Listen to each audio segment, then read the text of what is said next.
Right now, as you're listening to this, your mind is working against you. Not sometimes, not occasionally, but constantly. Every single day, your own brain sabotages your progress, destroys your confidence, and keeps you trapped in patterns that you desperately want to break. And the most frustrating part, you probably don't even realize it's happening. Most people live their entire lives as prisoners of their own minds. They set goals and never achieve them. They know what they should do but can't seem to do it. They want to change but find themselves repeating the same destructive patterns over and over again. Sound familiar? Here's what most people don't understand. Your mind isn't broken. It's not weak. It's not defective. Your mind is actually incredibly powerful and sophisticated. The problem is that it's been programmed to work against you instead of for you. And until you understand this one critical mechanism, until you learn to give your mind proper orders, you'll remain stuck exactly where you are today. You're going to discover the hidden system that controls every thought, every decision, every action you take.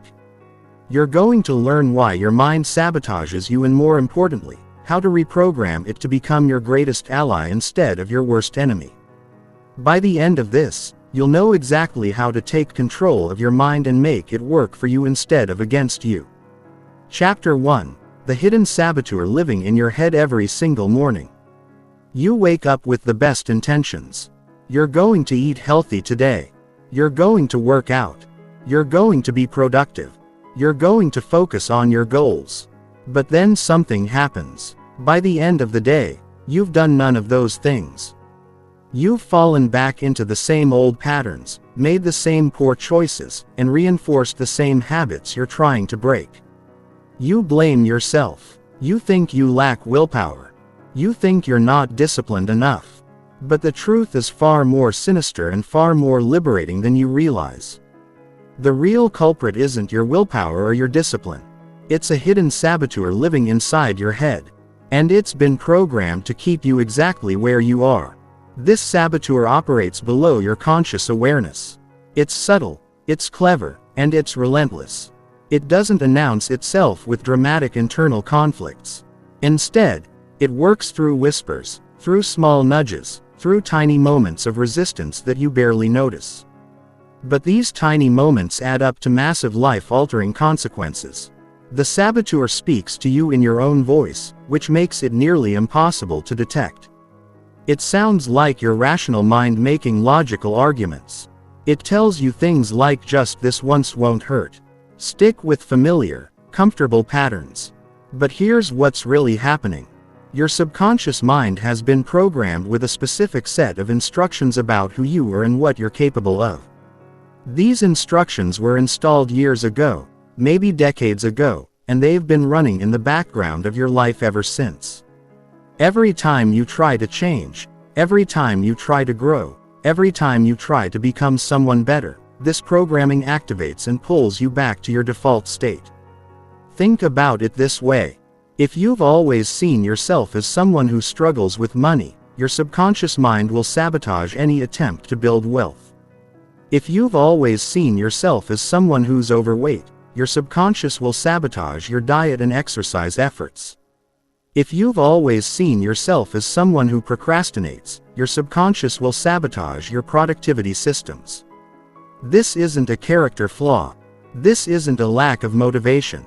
This is a sophisticated psychological mechanism designed to keep you consistent with your existing identity. Your subconscious mind values consistency above everything else, including your happiness, your success, and your growth. It would rather keep you miserable and consistent than happy and changed. The most devastating part of this sabotage is that it feels like it's coming from you. The thoughts feel like your thoughts. The resistance feels like your resistance. The excuses feel like your logical reasoning, but they're not. They're the output of a program that's been running your life without your permission. Most people never figure this out.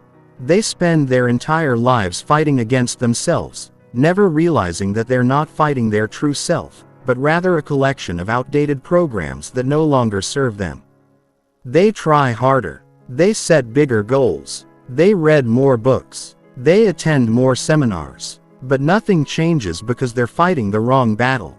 The first step to taking control of your mind is recognizing that these sabotaging thoughts and impulses aren't really you. They're just software running on your mental hardware. And like any software, they can be updated, reprogrammed, or completely replaced. But before you can reprogram anything, you need to understand exactly how this sabotage system works. You need to see the mechanism that's been controlling your life. Because once you see it, once you understand it, you can never be controlled by it again. Chapter 2. Why your brain is wired to keep you stuck.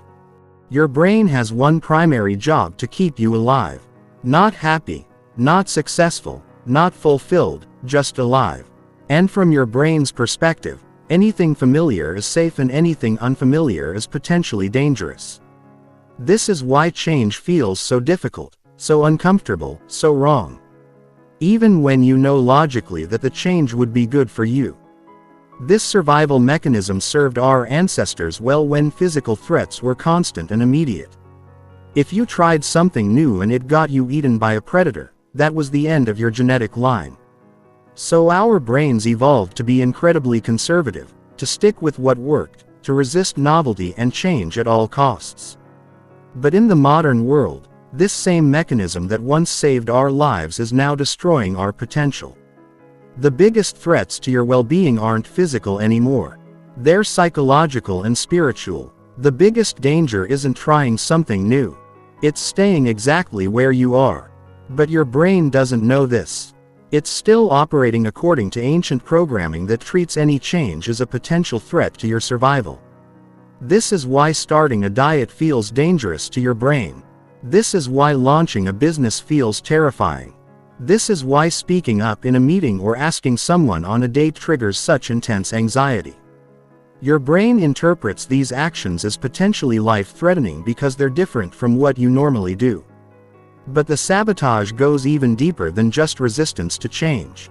Your brain has also developed an incredibly sophisticated system for maintaining your current identity. This system is called homeostasis, and it works tirelessly to keep everything about you exactly the same. Homeostasis doesn't just regulate your body temperature and blood pressure. It also regulates your thoughts, your emotions, your behaviors, and your results. If you typically make $50,000 a year, homeostasis will sabotage any attempt to make significantly more. If you typically weigh a certain amount, homeostasis will sabotage any attempt to weigh significantly less. If you typically feel a certain level of confidence, homeostasis will sabotage any attempt to feel significantly more confident. This happens through a complex network of feedback loops that monitor every aspect of your experience and compare it to your historical baseline. When something starts to deviate too far from normal, homeostasis kicks in and starts generating thoughts, feelings, and impulses designed to bring you back to your set point. Let's say you decide to wake up at 5 a.m. instead of your usual 7 a.m. The first few days might go okay, but then homeostasis starts to push back. You'll start having thoughts about how you need more sleep. You'll start feeling more tired during the day. You'll start having compelling urges to hit the snooze button. These aren't signs that waking up early is bad for you. These are signs that homeostasis is working to maintain your normal sleep schedule. The same thing happens when you try to exercise more, eat healthier, work harder, or take more risks. Your brain generates an endless stream of thoughts, feelings, and impulses designed to bring you back to your comfort zone. And because these thoughts and feelings seem to be coming from you, you assume they represent your true desires and preferences. But here's the key insight.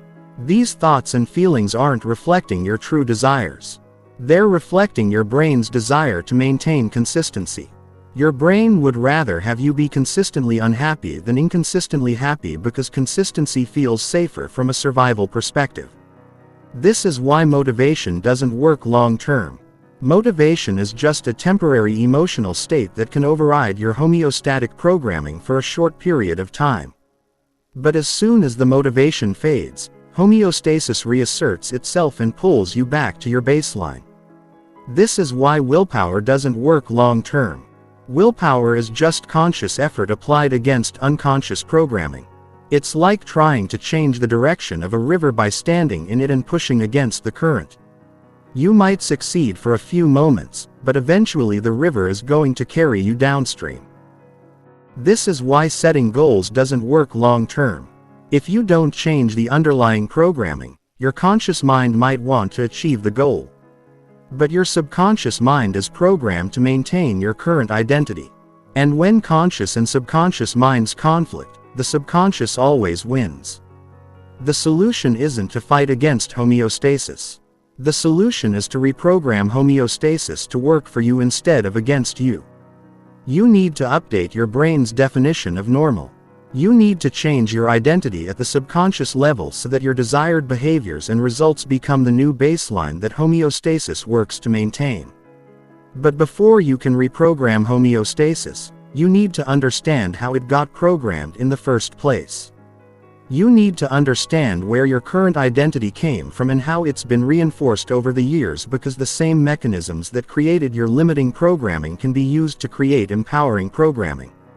Chapter 3. The secret programming running your life.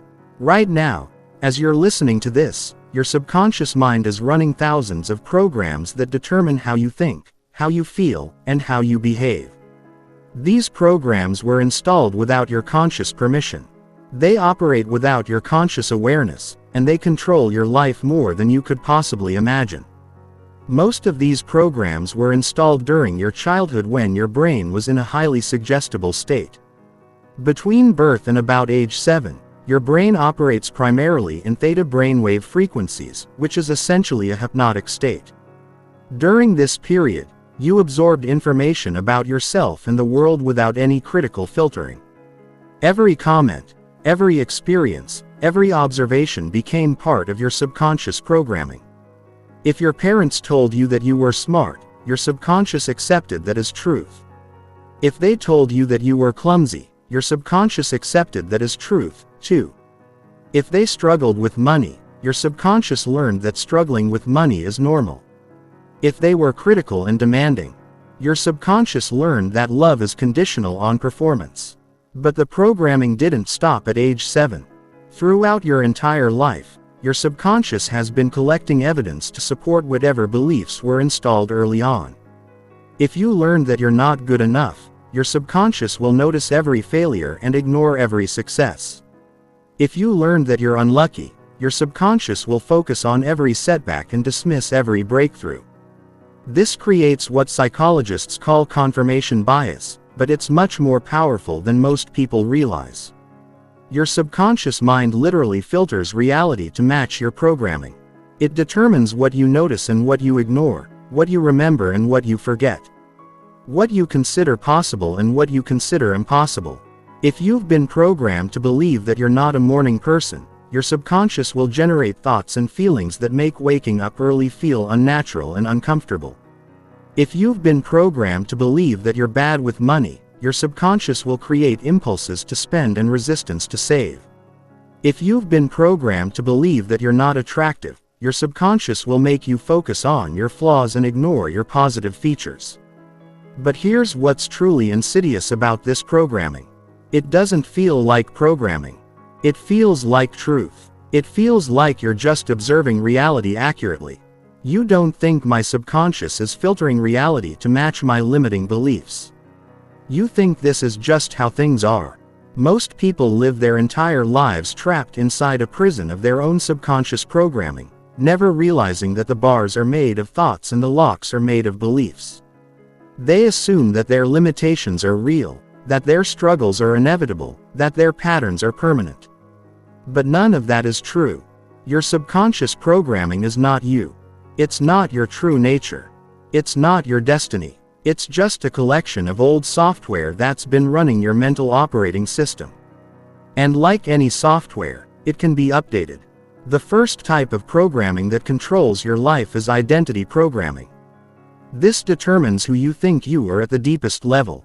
It includes beliefs about your intelligence, your attractiveness, your worthiness, your capabilities, your personality, and your potential. This programming shapes everything because it determines what you think is possible for someone like you. The second type is possibility programming. This determines what you think is possible in general. It includes beliefs about how the world works, what's fair, what's realistic, what's normal, and what's achievable. This programming sets the boundaries of your imagination and limits what you even allow yourself to want. The third type is safety programming. This determines what you think is dangerous and what you think is safe. It includes beliefs about risk, change, failure, success, attention, vulnerability, and trust. This programming controls your behavior by generating fear responses to anything that threatens your current identity or situation. The fourth type is worth programming. This determines what you think you deserve and what you think you don't deserve. It includes beliefs about what kind of life is appropriate for someone like you, what level of success you're entitled to, what kind of treatment you should accept, and what kind of dreams you're allowed to pursue. All of these programs work together to create a comprehensive system that keeps you locked into a specific range of thoughts, feelings, behaviors, and results. They're like invisible boundaries that define the limits of your reality. And because they operate below conscious awareness, you experience these boundaries as natural law rather than arbitrary programming. But here's the liberating truth. None of this programming is permanent. Your subconscious mind is incredibly powerful, but it's also incredibly malleable. It can learn new patterns, adopt new beliefs, and create new identities. The same plasticity that allowed limiting programming to be installed can be used to install empowering programming. The key is understanding that your subconscious mind can't tell the difference between what's real and what's vividly imagined. It responds to repetition, emotion, and authority. If you can create new thoughts and experiences that are repeated consistently, felt deeply, and delivered with conviction, your subconscious will accept them as truth and begin to reorganize your reality accordingly. This is how every successful person has overcome their original programming. They didn't just think positive thoughts or set bigger goals.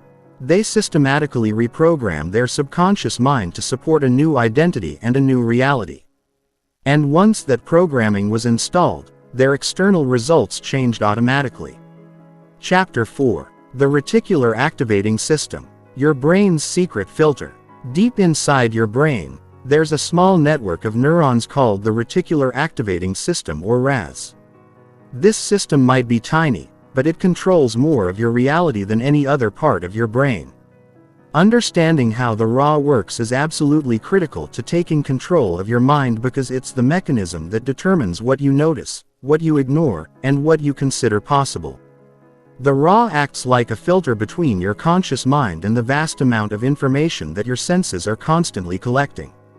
Every second, your brain receives millions of bits of sensory data. But your conscious mind can only process a tiny fraction of that information. The RA decides what gets through to your awareness and what gets filtered out. This filtering process isn't random. It's based on your beliefs, your goals, your fears, and your expectations. The RA is constantly scanning your environment for information that matches your existing mental programming, and it brings that information to your conscious attention while filtering out everything else. Here's a simple example of how this works. Have you ever decided to buy a particular car and then suddenly started noticing that car everywhere? The cars were always there, but your RA wasn't highlighting them for your conscious attention until they became relevant to your goals. Once you programmed your RA to notice that specific car, it started showing up everywhere. This same mechanism operates in every area of your life. But most of the time, you're not consciously programming your RA. Instead, it's being programmed by your subconscious beliefs and expectations.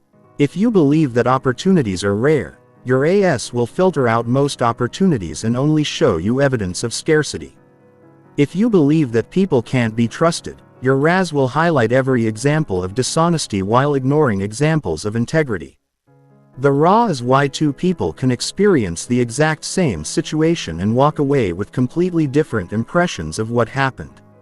Their RAS filters are highlighting different aspects of the same reality based on their different beliefs and expectations.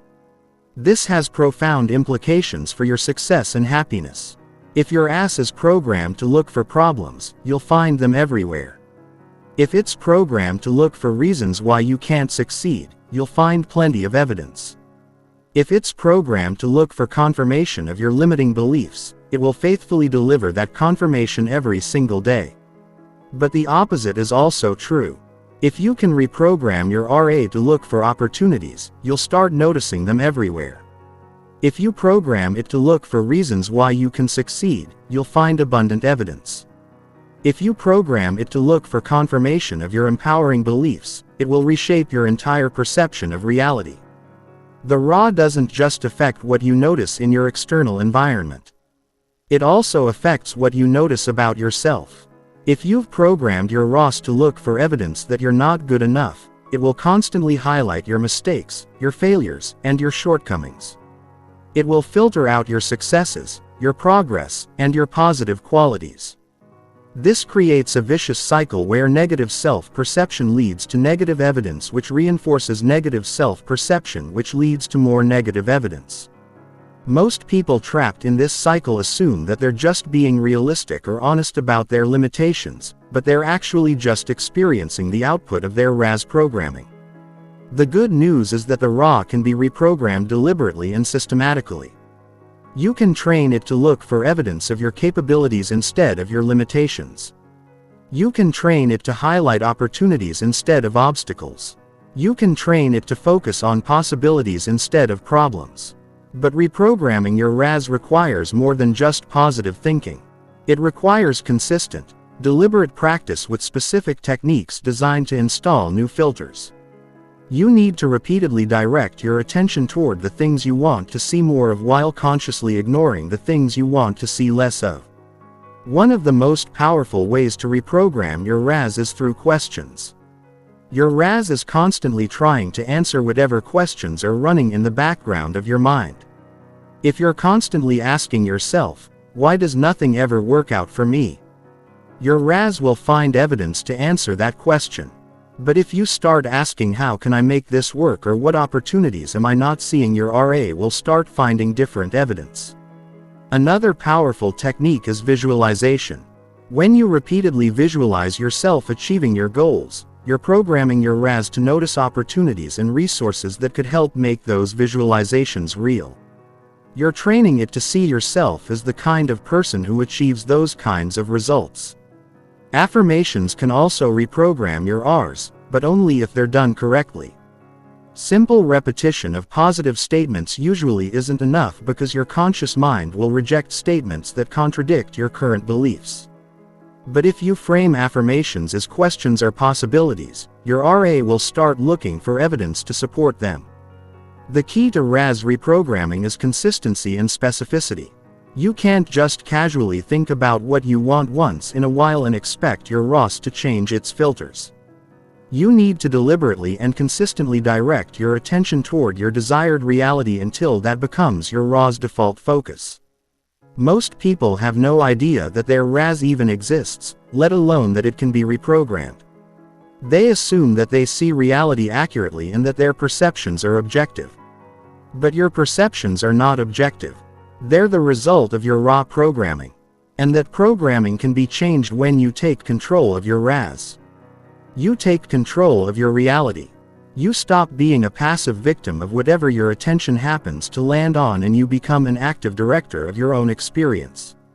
This is one of the most powerful tools for transforming your life because it changes not just what you do but what you see as possible to do. Chapter 5. Breaking the Sabotage Cycle Once and for All. Now that you understand the mechanisms behind mental sabotage, it's time to learn how to break the cycle permanently. This isn't about using willpower to override your programming temporarily. This is about systematically dismantling the sabotage system and rebuilding it to work in your favor.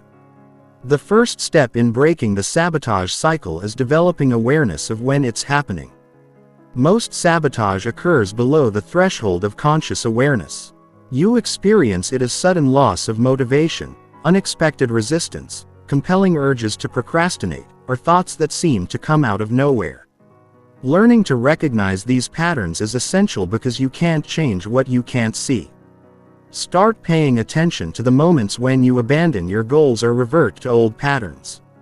What thoughts were you having right before you gave up? What emotions were you feeling? What internal dialogue was playing in your head?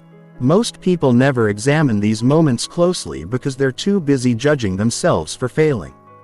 But these moments contain crucial information about how your sabotage system operates. The second step is learning to distinguish between your authentic voice and your programming voice. Your authentic voice speaks in terms of possibilities, growth, and long-term fulfillment. Your programming voice speaks in terms of limitations, safety, and immediate comfort. Your authentic voice encourages you to take risks and pursue your dreams. Your programming voice finds reasons why you should play it safe and stick with what you know. This distinction can be subtle because both voices seem to come from you. But there are key differences in how they operate. Your programming voice tends to be urgent, dramatic, and emotionally charged. It uses words like never, always, impossible, and dangerous. It focuses on worst-case scenarios and past failures. It tries to convince you that change is too risky or too difficult. Your authentic voice, on the other hand, tends to be calm, encouraging, and solution-focused. It acknowledges challenges but focuses on possibilities. It draws inspiration from your values and long-term vision.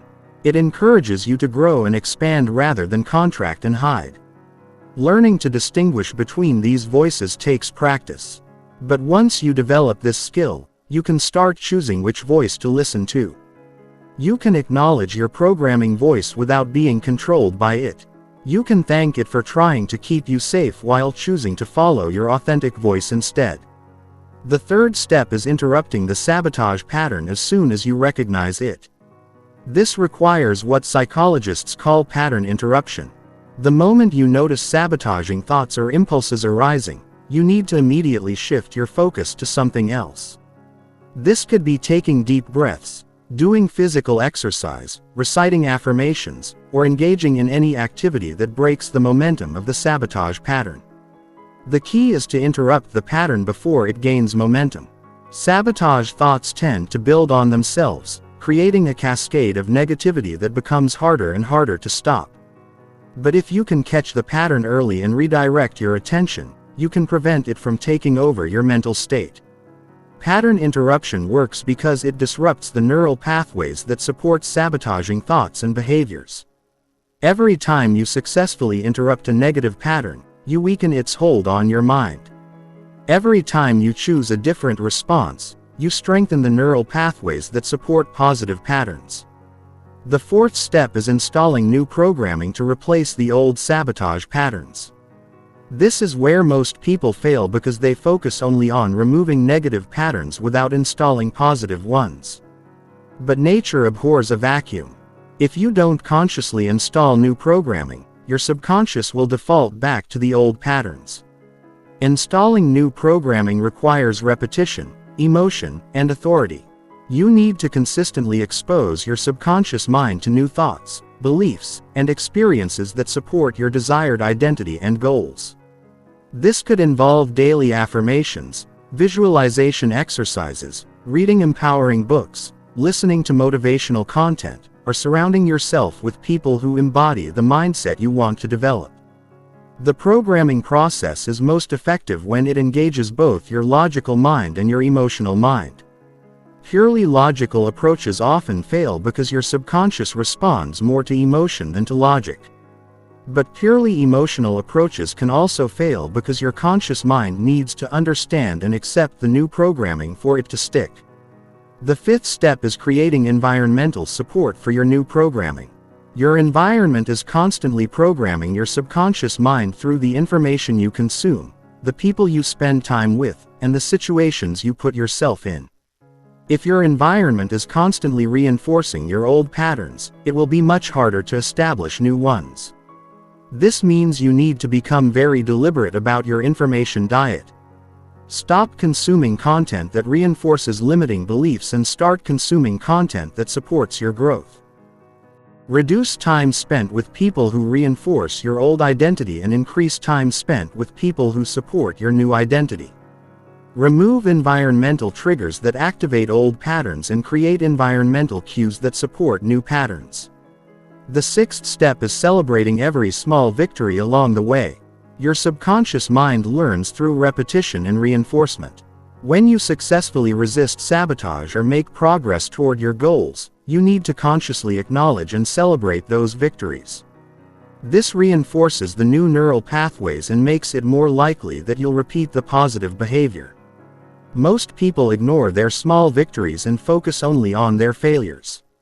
This trains their subconscious mind to expect failure and to generate more sabotage patterns. But when you consistently celebrate progress, no matter how small, you train your subconscious mind to expect success and to generate patterns that support continued growth. Breaking the sabotage cycle isn't a one-time event. It's an ongoing process that requires consistent attention and effort. But every time you successfully interrupt a sabotage pattern and choose a different response, you become stronger. Every time you install new programming and reinforce it with action, you become more aligned with your authentic self. The goal isn't to eliminate all resistance or challenge from your life. The goal is to ensure that when resistance arises, it comes from legitimate external obstacles rather than from your own internal sabotage system. When your mind is working with you instead of against you, you can accomplish things that seemed impossible when you were fighting yourself every step of the way. Chapter 6. The 4 Pillars of Mental Reprogramming. Most people try to change their minds using methods that are doomed to fail from the start. They rely on willpower, motivation, and conscious effort to override decades of subconscious programming. It's like trying to redirect a river with your bare hands. You might succeed for a few moments, but eventually the current will overpower you and carry you back downstream. Successful mental reprogramming requires a systematic approach based on how your subconscious mind actually works, not how you think it should work. Your subconscious doesn't respond to logic, reasoning, or good intentions. It responds to repetition, emotion, authority, and evidence. Understanding these 4 pillars is essential to creating lasting change in your mental programming. The first pillar is repetition. Your subconscious mind learns through patterns. And patterns are created through repetition. Every belief you currently hold, every automatic response you have, every limitation you experience was installed through repetition. Someone told you the same thing over and over, or you experienced the same situation repeatedly until your subconscious accepted it as truth. But here's what most people don't understand about repetition. It's not just about saying or doing the same thing multiple times. It's about creating consistent neural activation patterns in your brain. Every time you think a thought, feel an emotion, or take an action, you're strengthening specific neural pathways. The more you activate these pathways, the stronger they become and the more automatic they become. This is why affirmations often fail when people first try them. They repeat positive statements a few times and expect immediate results. But their new positive statements are competing against years or decades of negative repetition. It's like trying to carve a new river channel while the old river is still flowing at full force. Effective repetition requires consistency, frequency, and duration.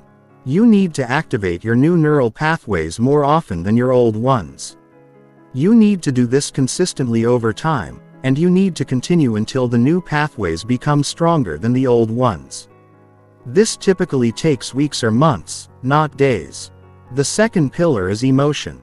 Your subconscious mind pays much more attention to information that comes with strong emotional content.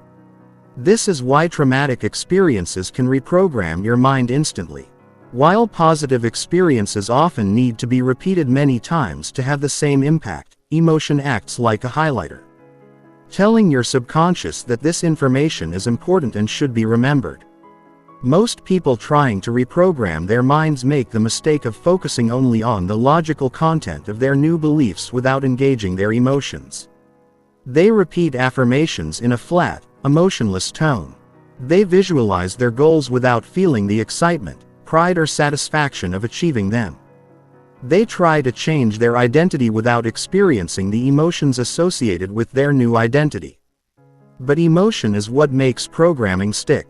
When you can feel the emotions associated with your new beliefs and identity, your subconscious treats them as real experiences rather than just wishful thinking.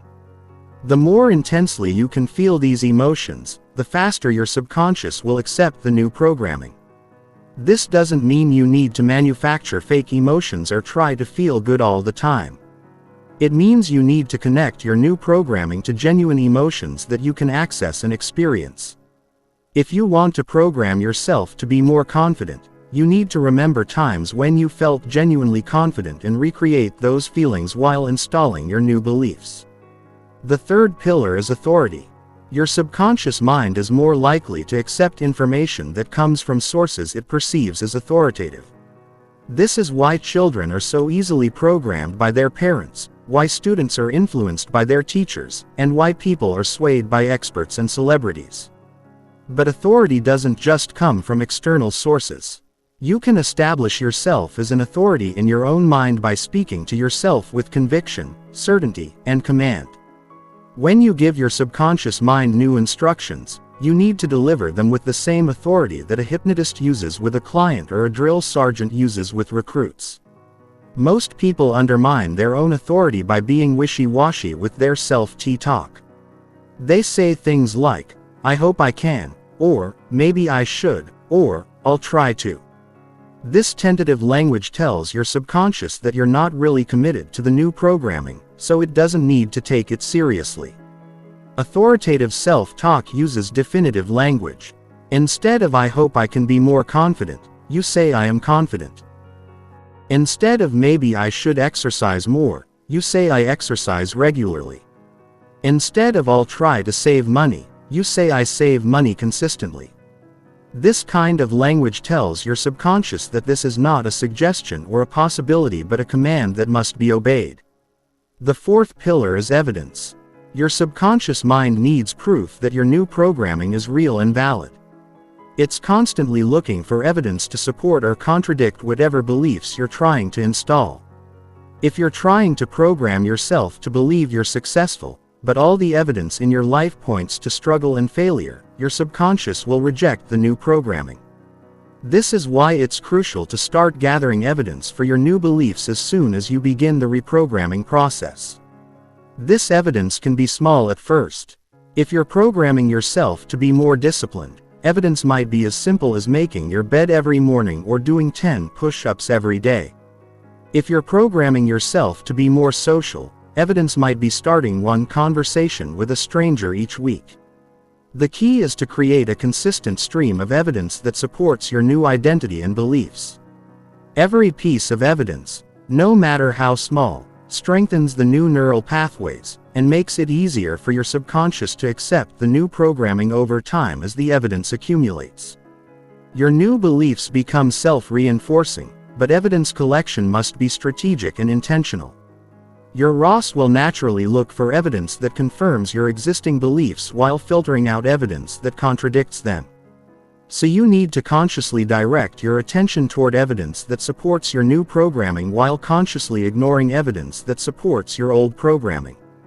This might feel like self-deception at first, but it's actually just redirecting your natural confirmation bias toward beliefs that serve you instead of beliefs that limit you. You're not ignoring reality. You're choosing which aspects of reality to focus on. And since your focus determines your experience, choosing empowering evidence creates empowering experiences. Understanding these 4 pillars gives you a framework for systematic mental reprogramming. Instead of hoping that positive thinking will magically change your life, you can use these principles to deliberately install new programming that supports your goals and dreams. But knowing the principles isn't enough. You need specific techniques and strategies for applying them consistently over time. You need a systematic approach that turns mental reprogramming from a random hope into a reliable process. Chapter 7. Identity Transformation. Becoming who you want to be. Your identity is the most powerful force in your psychology. It determines what you think is possible for you, what kinds of actions feel natural, what kinds of results you expect, and what kinds of goals you set. Most people spend their entire lives trying to improve their results without ever changing their identity. But your results will always be consistent with your identity because your subconscious mind won't allow you to maintain results that contradict who you think you are. If you see yourself as someone who struggles with money, you will unconsciously sabotage any financial success that threatens that identity. If you see yourself as someone who is overweight, you will unconsciously sabotage any weight loss that threatens that identity. If you see yourself as someone who is shy and awkward, you will unconsciously sabotage any social success that threatens that identity. This is why most diets fail, most business ventures fail, and most self-improvement efforts fail. People try to change their results without changing their identity. They want to have the results of a different person while maintaining the identity of their current person. But the subconscious mind won't allow this contradiction to persist. The solution is identity transformation. Instead of trying to force new results while maintaining your old identity, you need to consciously and deliberately transform your identity to match the results you want. Once your identity changes, the new results become inevitable because they're simply the natural expression of who you are. Identity transformation happens at 3 levels: self-image, self-talk, and self-evidence. Your self-image is how you see yourself in your mind. Your self-talk is how you speak to yourself and about yourself. Your self-evidence is the proof you collect about who you are. All 3 levels must be aligned for identity transformation to be complete and permanent. Let's start with self-image transformation. Your self-image is like a mental movie that plays in your subconscious mind, showing you who you are and what you're capable of. Most people have never consciously examined their self-image, let alone deliberately changed it. They're running mental movies that were created years or decades ago, often by other people. And these outdated movies are controlling their current reality. To transform your self-image, you need to consciously create new mental movies that show you as the person you want to become. This isn't just daydreaming or wishful thinking. This is systematic mental rehearsal designed to reprogram your subconscious mind's definition of who you are. Start by getting specific about your desired identity. Don't just say you want to be successful or confident or healthy. Define exactly what that looks like in terms of how you think, how you feel, how you act, how you dress, how you speak, how you carry yourself, and how you spend your time. The more specific you can be, the more real this identity will become to your subconscious mind. Then spend time each day visualizing yourself as this person. See yourself thinking their thoughts, feeling their emotions, taking their actions, and getting their results. Make these visualizations as vivid and detailed as possible. Engage all your senses. Feel what it feels like to be this person. Hear what it sounds like when this person speaks.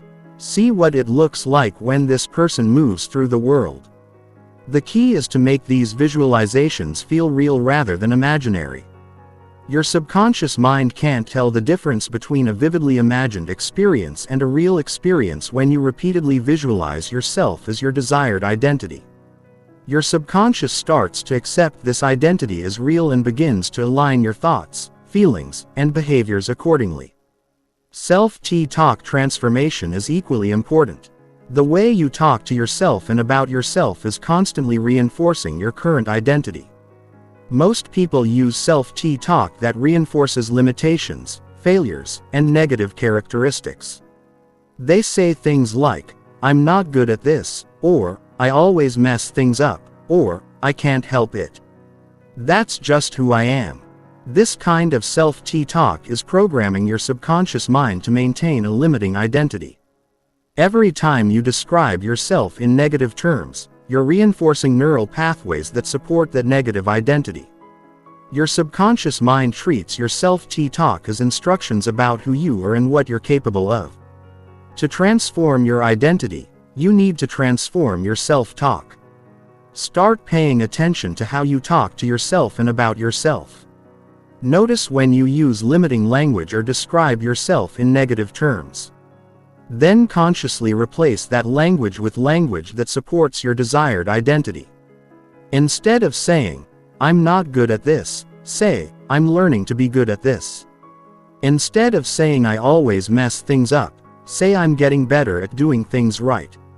Instead of saying, "I can't help it, that's just who I am," say, "I'm becoming someone who can handle this." But the most powerful self-talk transformation happens when you start describing yourself as if you already are the person you want to become. Instead of saying, "I want to be confident," say, "I am confident." Instead of saying, "I'm trying to be successful," say, "I am successful." This kind of present tense definitive language programs your subconscious mind to accept your desired identity as current reality. Self-evidence transformation is the third and most crucial level of identity transformation.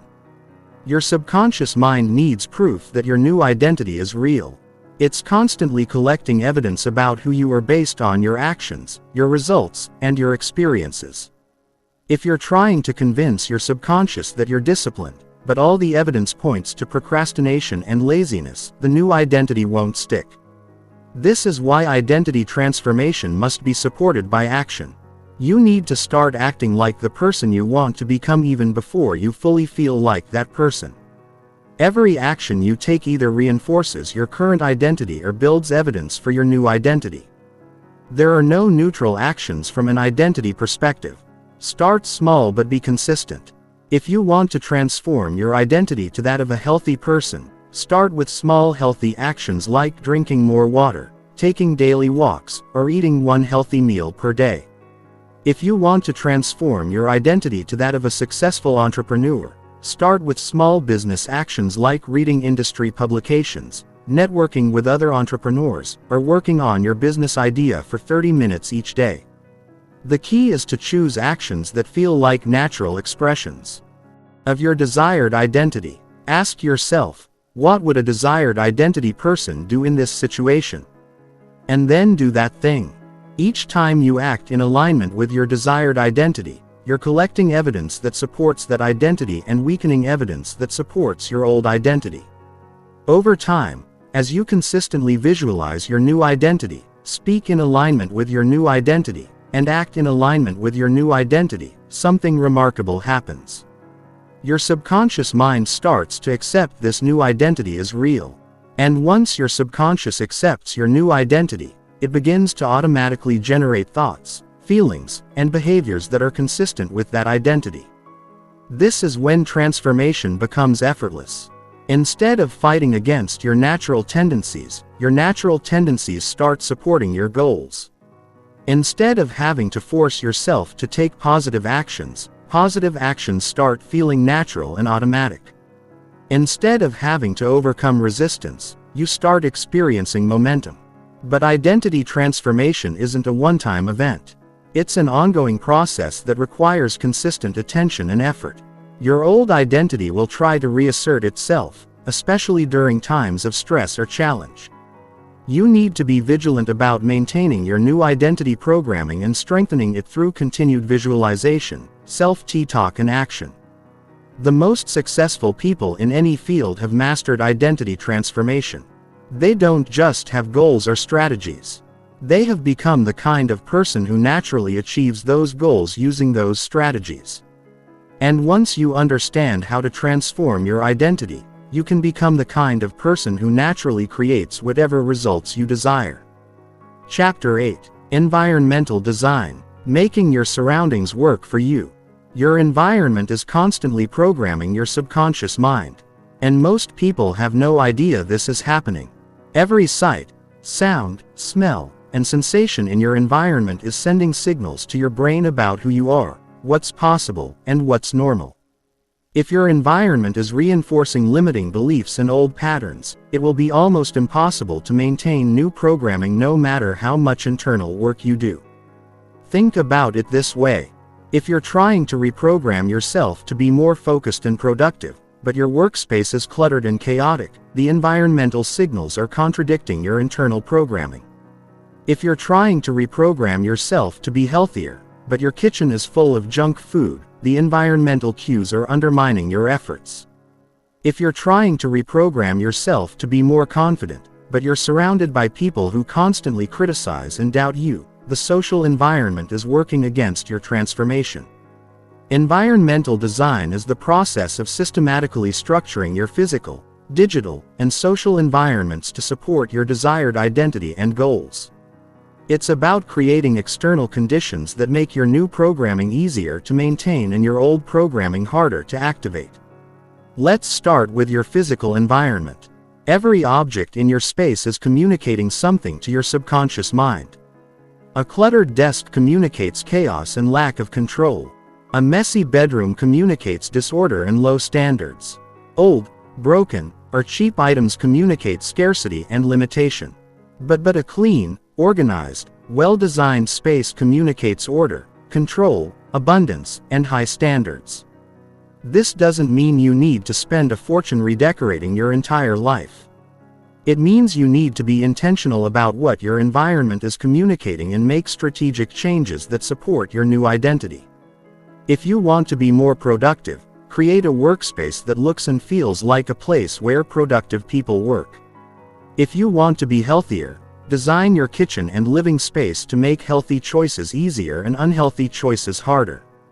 One of the most powerful environmental design strategies is removing environmental triggers that activate old patterns.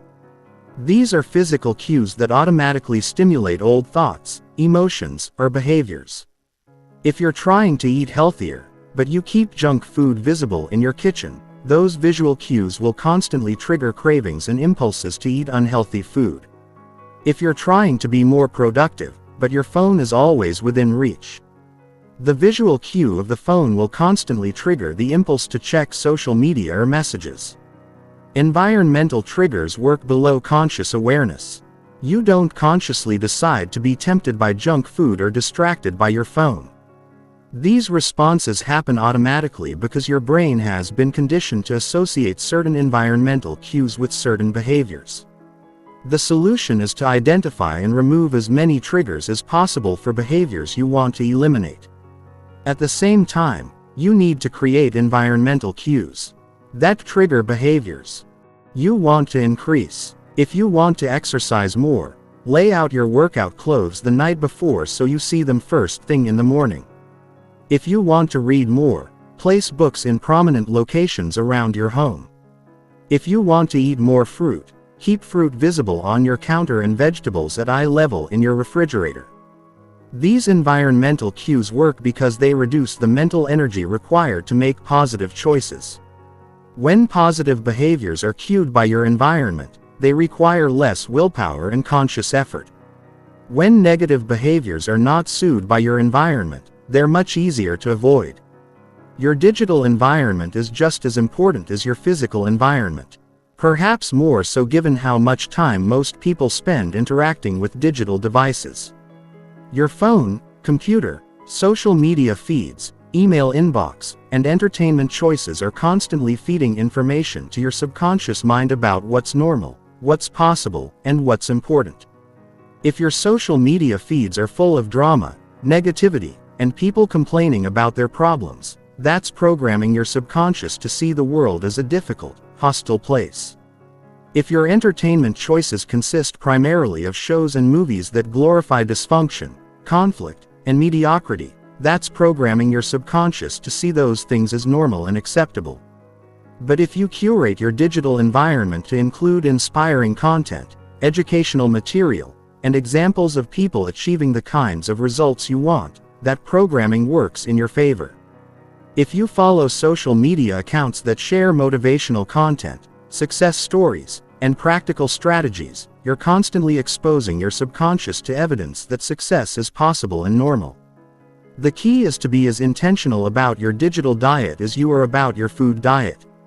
Unfollow accounts that make you feel worse about yourself or your possibilities. Stop consuming news and entertainment that reinforces limiting beliefs about what's possible. Instead, actively seek out content that supports your goals, reinforces your desired identity, and exposes you to examples of people who have achieved what you want to achieve. Your social environment might be the most important factor of all. The people you spend time with are constantly influencing your thoughts, beliefs, and behaviors through both direct communication and subtle social cues. If you're surrounded by people who complain constantly, doubt your dreams, or settle for mediocrity, their influence will work against your efforts to transform your life. This doesn't mean you need to cut everyone out of your life who isn't perfect. But it does mean you need to be strategic about who you spend the most time with and what kinds of conversations dominate your social interactions. You need to limit exposure to people who reinforce limiting beliefs and increase exposure to people who reinforce empowering beliefs. Seek out people who embody the qualities you want to develop. Find mentors, coaches, or peers who have achieved the kinds of results you want to achieve. Join groups, communities, or organizations where your desired identity and goals are considered normal rather than exceptional. The more time you spend around people who think and act like your desired self, the more natural it becomes to think and act that way yourself. Environmental design also includes creating rituals and routines that support your new programming. Your daily routines are like environmental structures that guide your behavior automatically. If you have a morning routine that includes meditation, exercise, and goal visualization, you're creating an environmental structure that supports your transformation. If you have an evening routine that includes reflection, planning, and positive self-talk, you're reinforcing your new programming at the end of each day. The most successful people in any field have highly structured environments that support their success. Their physical spaces are organized and inspiring. Their digital environments are curated to include only content that serves their goals. Their social circles consist primarily of people who support their growth and ambitions. And their daily routines systematically reinforce their desired identity and behaviors. Creating this kind of environmental support takes time and effort, but it's one of the most powerful things you can do to ensure your mental reprogramming succeeds. When your environment is working for you instead of against you, transformation becomes much easier and more sustainable. Chapter 9. Advanced Mind Control Strategies for Rapid Transformation. Now that you understand the fundamentals of mental reprogramming, it's time to learn advanced strategies that can accelerate your transformation dramatically. These techniques are used by elite performers, successful entrepreneurs, and world-class athletes to reprogram their minds quickly and permanently. They go beyond basic affirmations and visualization to leverage deeper principles of psychology and neuroscience. The first advanced strategy is state conditioning. Your emotional state determines what kinds of thoughts you think, what kinds of decisions you make, and what kinds of actions you take. Most people are completely at the mercy of their emotional states. They feel good when good things happen and feel bad when bad things happen. But elite performers have learned to control their emotional states consciously and deliberately. State conditioning involves training yourself to access empowering emotional states on command regardless of your external circumstances. This is crucial for mental reprogramming because your subconscious mind is much more receptive to new programming when you're in certain emotional states. When you're feeling confident, excited, and empowered, your subconscious is more likely to accept positive beliefs about yourself and your capabilities. The key to state conditioning is understanding that your emotional state is determined by your physiology, your focus, and your internal dialogue. By changing these three elements deliberately, you can change your emotional state instantly. This means you can access empowering states whenever you need them for reprogramming purposes.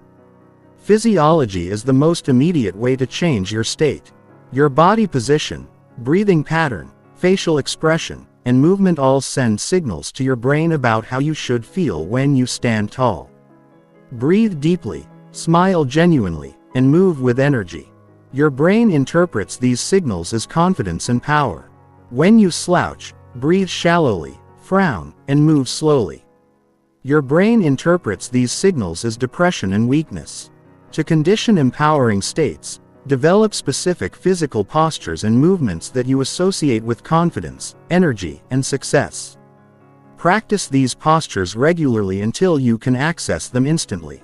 Then use these physical states to anchor positive programming into your subconscious mind. Focus is the second element of state control. What you focus on determines how you feel.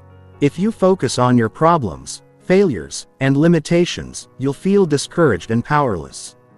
If you focus on your possibilities, successes, and strengths, you'll feel excited and empowered.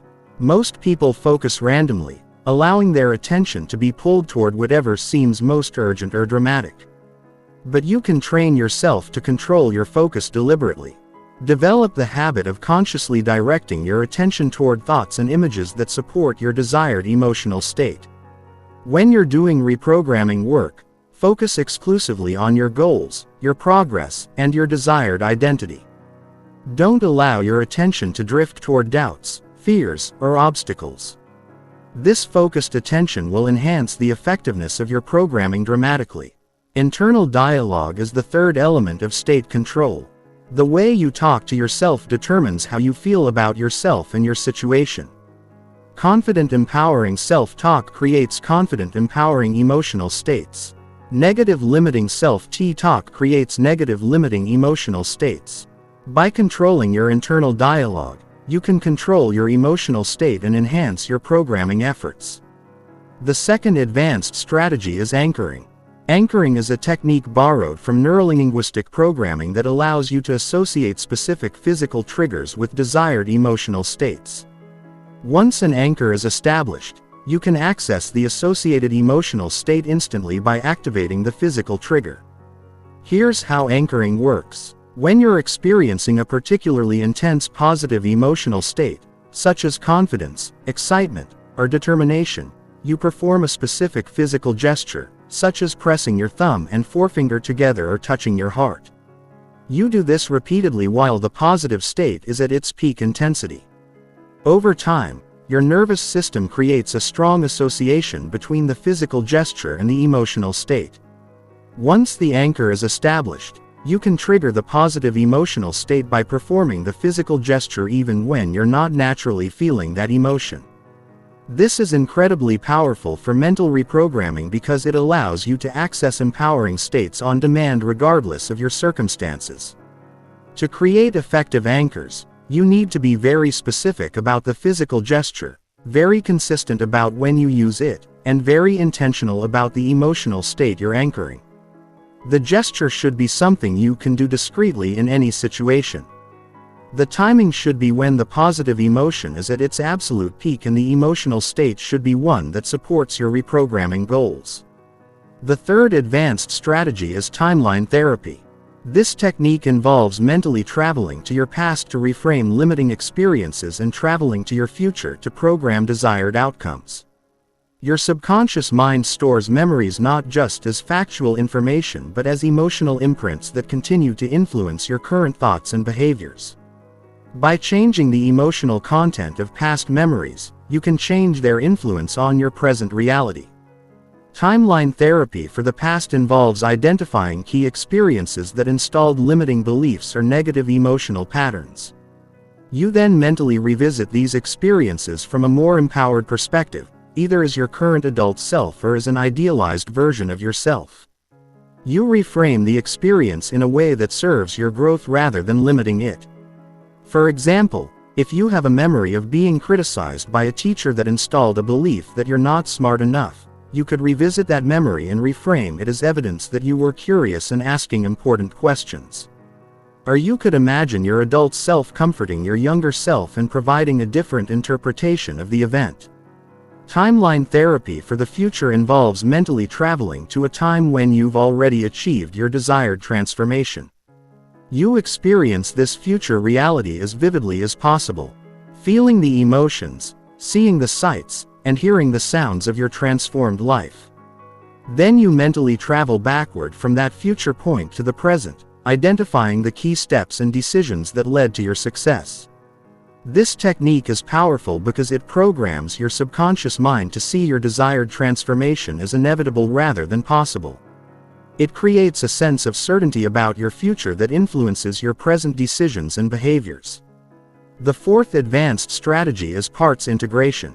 This technique recognizes that internal conflict often arises when different aspects of your personality want different things. Part of you might want to be successful while another part wants to stay safe. Part of you might want to be healthy while another part wants immediate pleasure. These internal conflicts create resistance and sabotage. Parts integration involves identifying the different aspects of yourself that are in conflict. Understanding what each part wants and why it wants it, and then finding ways to satisfy both parts simultaneously. This eliminates internal resistance and creates alignment around your goals. For example, if part of you wants to start a business while another part wants security, you might find ways to start your business gradually while maintaining some income security. Or you might reframe starting a business as a way to create more security rather than less security. The goal isn't to eliminate parts of yourself that seem problematic. The goal is to understand what each part is trying to accomplish and find better ways to accomplish those outcomes when all parts of yourself are working toward the same goals. Transformation happens much more easily. These advanced strategies require more skill and practice than basic reprogramming techniques. But they can produce much faster and more dramatic results. The key is to master the fundamentals first and then gradually incorporate these advanced methods as your skills develop. Remember that the goal of all these techniques is to align your conscious and subconscious minds around your desired outcomes. When you achieve this alignment, you stop fighting yourself and start working with yourself. And when you're working with yourself instead of against yourself, almost anything becomes possible. Chapter 10. The Daily System Making Mental Mastery Automatic. The difference between people who successfully transform their lives and people who remain stuck isn't talent, intelligence, or luck. It's having a daily system that consistently reinforces new programming while weakening old patterns.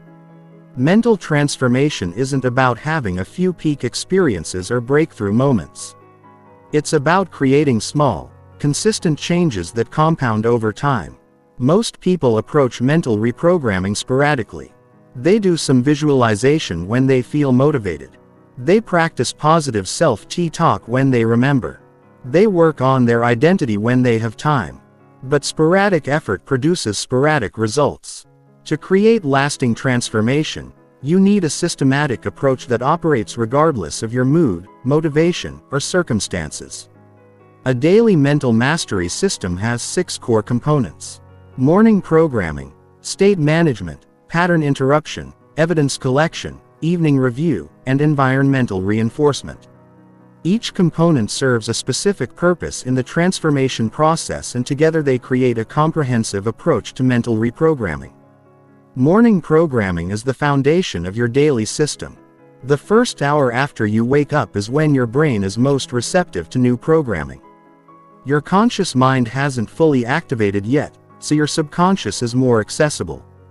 This is the ideal time to install new beliefs, visualize your desired identity, and set the emotional tone for your day. Your morning programming routine should include identity visualization, where you spend 10 to 15 minutes seeing yourself as the person you want to become. Make this visualization as detailed and emotional as possible. See yourself thinking, feeling, and acting like your desired identity. Feel the emotions associated with being this person.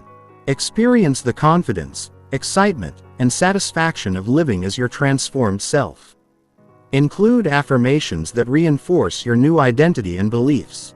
But don't just repeat positive statements mechanically. Speak with conviction, authority, and emotion. Feel the truth of what you're saying. If you don't believe the affirmations yet, frame them as commands to your subconscious mind rather than statements of current reality. Include goal visualization, where you see yourself achieving your most important objectives. Don't just visualize the end result. Visualize yourself taking the actions that lead to the result. See yourself overcoming obstacles, making good decisions, and staying committed to your goals. This programs your subconscious to expect success and to generate behaviors that support success. State management is the second component of your daily system. Throughout the day, you need to monitor and manage your emotional state to ensure it supports your programming goals.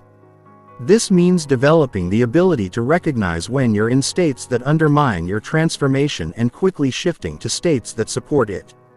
Create a state management protocol that you can use whenever you notice yourself feeling discouraged, doubtful, or disempowered. This might include specific breathing exercises, physical movements, empowering self-talk, or mental anchors that instantly shift your state. The key is to have these tools readily available so you can use them before negative states gain momentum. Practice accessing empowering states multiple times throughout the day, even when you don't necessarily need them. This strengthens your ability to control your state and makes it easier to shift states when you do need to. Think of this as mental exercise that builds your emotional fitness. Pattern interruption is the third component. Throughout the day, your old programming will try to reassert itself through familiar thoughts, emotions, and impulses. The moment you recognize these old patterns arising, you need to interrupt them immediately and redirect your attention towards something that supports your new programming. Develop specific pattern interruption techniques that work for you. This might be taking deep breaths, saying a specific phrase, doing a physical movement, or shifting your focus to your goals. The technique itself isn't as important as using it consistently every time you notice old patterns emerging. The key to effective pattern interruption is speed. The longer you allow old patterns to run, the stronger they become and the harder they are to interrupt. But if you can catch them early and redirect immediately, you prevent them from gaining momentum and strengthen your new patterns instead. Evidence collection is the fourth component. Throughout the day, you need to actively look for evidence that supports your new identity and beliefs while consciously ignoring evidence that supports your old programming. This isn't about being unrealistic or ignoring problems. It's about strategically directing your attention toward evidence that serves your transformation. Keep a daily evidence journal where you record every piece of evidence, no matter how small, that supports your new identity. If you're transforming your identity to that of a confident person, record every moment when you spoke up, took a risk, or felt good about yourself. If you're transforming your identity to that of a successful person, record every achievement, every positive feedback, and every step forward. Review this evidence regularly to reinforce your new beliefs and identity. Your subconscious mind needs proof that your transformation is real and valid. The more evidence you can provide, the faster it will accept your new programming. Evening review is the fifth component. Before you go to sleep, spend time reviewing your day from the perspective of your desired identity. What did you do today that aligned with your new identity?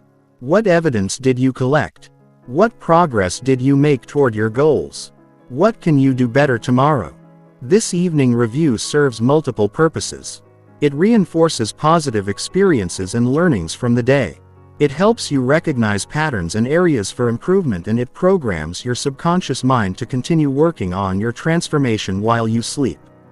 Also use your evening review to practice gratitude for your progress and to visualize tomorrow's success. This creates positive emotional associations with your transformation process and programs your subconscious to expect continued growth. Environmental reinforcement is the sixth component. Throughout the day, you need to optimize your environment to support your new programming and undermine your old patterns. This includes managing your physical space, your digital consumption, and your social interactions. Make small environmental adjustments that consistently reinforce your new identity. Change your desktop wallpaper to an image that represents your goals. Put inspiring quotes in places where you'll see them regularly. Organize your space in a way that reflects your desired identity. Remove items that trigger old patterns and add items that trigger new patterns. The power of a daily mental mastery system lies in its consistency and comprehensiveness. Each component reinforces the others, creating a synergistic effect that accelerates your transformation. The morning programming sets the foundation. State management maintains the programming throughout the day. Pattern interruption prevents backsliding. Evidence collection reinforces progress. Evening review consolidates learning. And environmental reinforcement provides constant support. But the most important aspect of your daily system is that it operates automatically. You don't rely on motivation or inspiration to maintain it. You do it regardless of how you feel, what's happening in your life, or what challenges you're facing. This consistency is what transforms sporadic effort into lasting change. Start by implementing one component at a time until it becomes automatic. Then add the next component. Within a few months, you'll have a comprehensive system that makes mental mastery as automatic as brushing your teeth. And once mental mastery becomes automatic, transformation becomes inevitable. Chapter 11: Overcoming Resistance and Breaking Through Plateaus. No matter how committed you are to transforming your mind, you will encounter resistance. This resistance isn't a sign that you're doing something wrong or that transformation isn't possible for you. Resistance is a natural part of the change process. And understanding how to navigate it is what separates people who succeed from people who give up when things get difficult.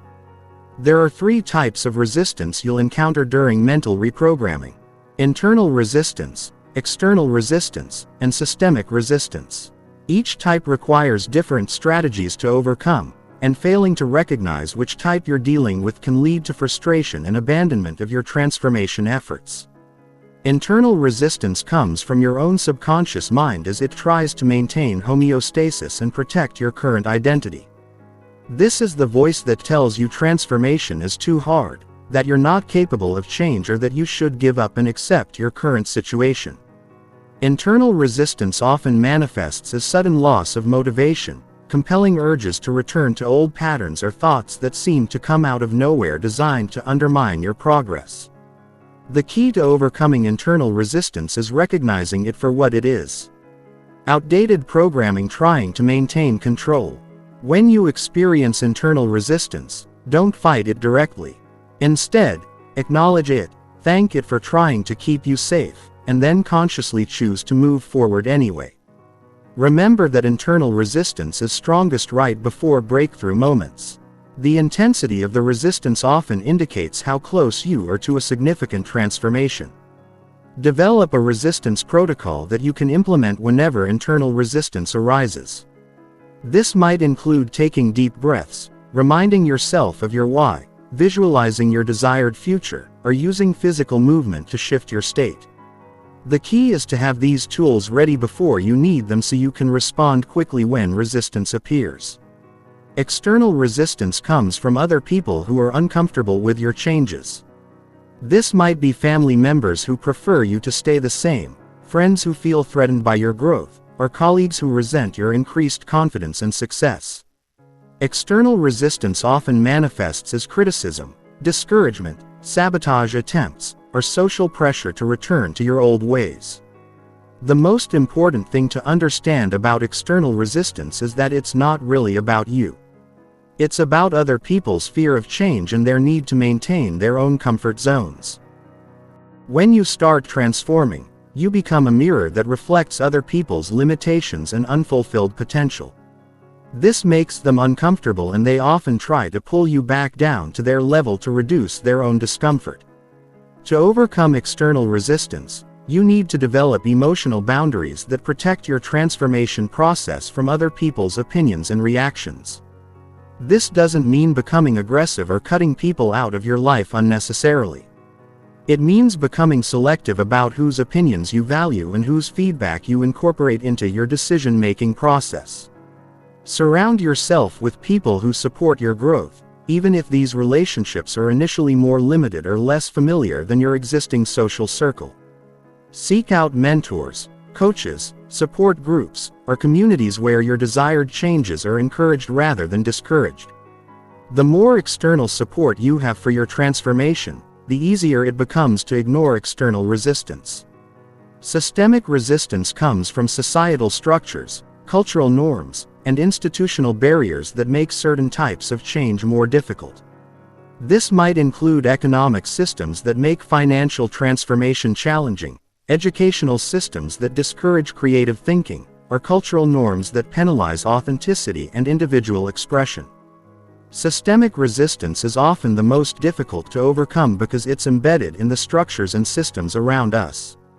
However, understanding that these barriers exist helps you prepare for them and develop strategies to navigate them more effectively. You can't change the entire system, but you can change how you operate within it. The key to overcoming systemic resistance is developing what psychologists call an internal locus of control. This means focusing on what you can control rather than what you can't control. Instead of waiting for external circumstances to change, you change your approach, your strategies, and your methods to work within existing constraints while still moving toward your goals. Now, let's talk about plateaus. A plateau is a period during transformation when progress seems to stop despite continued effort. Plateaus are incredibly common and incredibly frustrating because they can make you feel like your efforts aren't working anymore. Most people give up during plateaus, assuming that they've reached their limit or that their methods have stopped working. But plateaus aren't actually periods of no progress. They're periods of integration. During a plateau, your subconscious mind is consolidating the changes you've already made and preparing for the next level of transformation. The work you're doing during a plateau is still important. Even though the results aren't immediately visible, understanding the plateau cycle can help you navigate these periods with confidence rather than frustration. Transformation typically follows a pattern of rapid progress followed by a plateau followed by another period of rapid progress. This cycle repeats throughout your transformation journey with each level building on the previous ones. During plateaus, resist the temptation to dramatically change your approach or abandon your system altogether.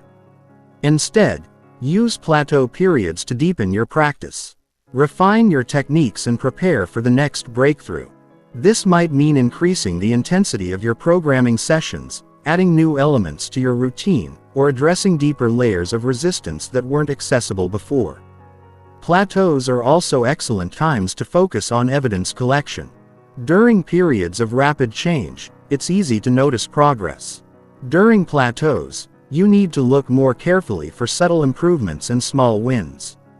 Keep detailed records of your thoughts, feelings, behaviors, and results so you can identify progress that might not be immediately obvious. One of the most effective strategies for breaking through plateaus is changing your approach slightly without abandoning your core system. This might mean trying new visualization techniques, experimenting with different types of affirmations, or adding physical movement to your mental exercises. Small changes can often trigger new breakthroughs without disrupting the foundation you've already built. Another powerful plateau breaking strategy is intensification. Instead of doing more things, do the things you're already doing with greater intensity, focus, and commitment.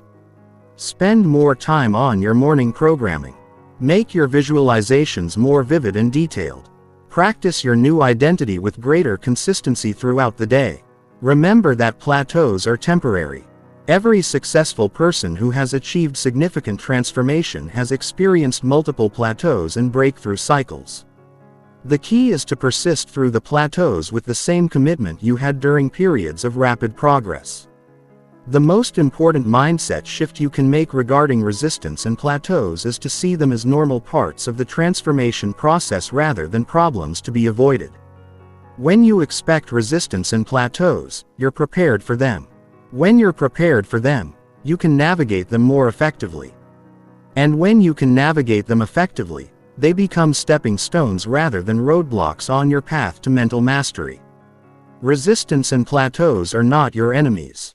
They're your training partners, helping you develop the mental strength, persistence, and resilience that make lasting transformation possible. Embrace them as part of the journey and use them to become stronger, more committed, and more skilled in the art of mental reprogramming. Chapter 12. Mastering Emotional Control for Unshakable Mental Strength. Your emotions are not happening to you. They're being created by you through your thoughts, your focus, and your physiology. Most people believe they're victims of their emotions, that feelings just arise randomly and must be endured until they pass. But this is one of the most limiting beliefs you can hold about your own psychology.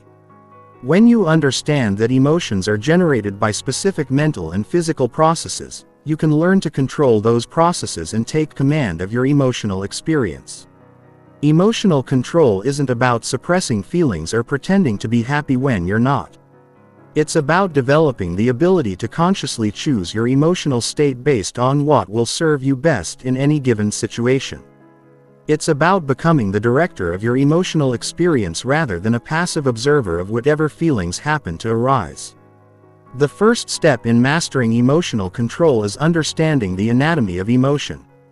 Every emotion you experience is created through a combination of 4 elements: your physiology, your focus, your language, and your meaning. Change any one of these elements and you change the emotion. Change all 4 elements and you can completely transform your emotional state in a matter of minutes. Let's start with physiology. Your body position, breathing pattern, facial expression, and movement patterns all send signals to your brain about how you should feel when you slouch. Breathe shallowly and move slowly. Your brain interprets these signals as depression or low energy. When you stand tall, breathe deeply, and move with purpose. Your brain interprets these signals as confidence and vitality. This isn't just correlation, it's causation. Your physiology doesn't just reflect your emotions, it creates them. This is why actors can access genuine emotions by changing their physical state. It's why athletes use specific physical rituals to access peak performance states. And it's why you can change how you feel by consciously changing how you hold and move your body. Develop a repertoire of physical states that correspond to different emotions you want to access. Create a specific posture, breathing pattern, and movement sequence for confidence. Create another one for determination. Create another one for calm focus. Practice these physical states until you can access them instantly. And then use them whenever you need to shift your emotional state. Focus is the second element of emotional control. What you focus on determines how you feel. If you focus on everything that's wrong in your life, you'll feel frustrated and discouraged. If you focus on everything you're grateful for, you'll feel appreciative and optimistic. If you focus on your fears, you'll feel anxious. If you focus on your possibilities, you'll feel excited. Most people focus randomly, allowing their attention to be pulled toward whatever seems most urgent, dramatic, or emotionally charged. But you can train yourself to control your focus deliberately. This is one of the most powerful skills you can develop because it gives you direct control over your emotional experience. Practice focusing exercises throughout the day. When you notice yourself feeling negative emotions, immediately shift your focus to something that generates positive emotions. This might be thinking about your goals, remembering a positive experience, or focusing on something you're grateful for. The key is to make this focus shift quickly and decisively before the negative emotion gains momentum. Language is the third element of emotional control. The words you use to describe your experience literally shape that experience. If you say you're devastated by a setback, you'll feel more intense negative emotions than if you say you're challenged by the same setback. If you say you're furious about a situation, you'll feel more anger than if you say you're concerned about it. This isn't just about positive thinking or using euphemisms to avoid reality. It's about choosing language that serves your goals rather than undermines them. You can acknowledge challenges and difficulties without using language that intensifies negative emotions unnecessarily. Develop a vocabulary of empowering words to describe challenging situations. Instead of saying you're stressed, say you're energized. Instead of saying you're overwhelmed, say you're in demand. Instead of saying you're failing, say you're learning. These language choices don't deny reality. They frame reality in a way that supports your emotional strength and resilience. Meaning is the fourth element of emotional control. The meaning you assign to events determines how you feel about them. If you interpret criticism as evidence that you're not good enough, you'll feel hurt and discouraged. If you interpret the same criticism as valuable feedback that will help you improve, you'll feel motivated and grateful. Every event in your life is emotionally neutral until you assign meaning to it. The meaning you choose determines your emotional response, which determines your actions, which determines your results. This is why two people can experience the same event and have completely different emotional reactions to it. Practice reframing challenging situations in ways that serve your growth and goals. Ask yourself empowering questions like, how can this help me become stronger? Or, what can I learn from this experience? Or, how can I use this situation to my advantage? These questions direct your mind to find meanings that generate empowering emotions rather than disempowering ones. But emotional control goes beyond just managing individual emotions in the moment. It also involves developing what psychologists call emotional fitness. Just like physical fitness, emotional fitness is built through consistent practice and challenge. The more you practice emotional control techniques, the stronger your emotional control becomes. Emotional fitness includes emotional awareness, emotional flexibility, and emotional endurance. Emotional awareness is the ability to recognize what you're feeling and why you're feeling it. Emotional flexibility is the ability to shift between different emotional states as needed. Emotional endurance is the ability to maintain emotional stability even during challenging circumstances. Develop emotional awareness by practicing emotional check-ins throughout the day. Ask yourself, what am I feeling right now? And what caused this feeling? The more aware you become of your emotional patterns, the more control you can exercise over them. Develop emotional flexibility by practicing state changes regularly. Don't wait until you're in a negative state to practice shifting emotions. Practice when you're feeling neutral or positive, so you develop the skill before you need it urgently. Develop emotional endurance by gradually exposing yourself to increasingly challenging situations while maintaining emotional control. Start with small challenges and build up to larger ones. This builds your confidence and your actual ability to stay emotionally balanced under pressure. Advanced emotional control involves learning to use emotions strategically. Different emotions are useful in different situations. Anger can provide energy for taking action. Fear can provide caution and careful analysis. Sadness can provide depth and empathy. The goal isn't to feel good all the time. It's to feel appropriate emotions that serve your goals and relationships.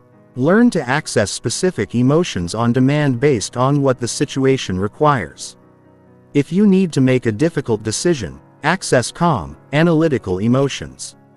If you need to motivate yourself to take action, access energized, determined emotions. If you need to connect with someone emotionally, access warm, empathetic emotions.